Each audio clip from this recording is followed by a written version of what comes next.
Hi guys, this is how to use edge panels or sidebar on the Samsung Galaxy S25 Ultra.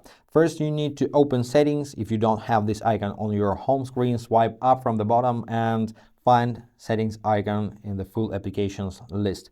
Now go to display section and scroll down until you see edge panels item. Make sure the feature is on. Now tap on edge panels. First, you can add different panels to your sidebar. So tap on panels and add weather, people, tasks, tools, anything you wish. Now let's go back. Let's tap on handle. Here you can set up your handle. You can change color. You can change transparency. You can change size. You can change thickness from thin to thick. And now just swipe. Also you can position to right or left.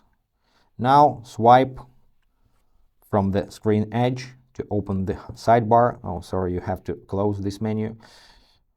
Now open the sidebar. You can switch between different panels just by swiping left and right.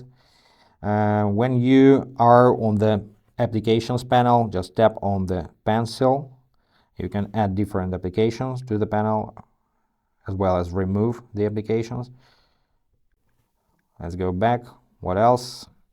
And that's pretty it, guys. I hope this was helpful. Subscribe to the channel, hit the like button, and thanks for watching. Bye.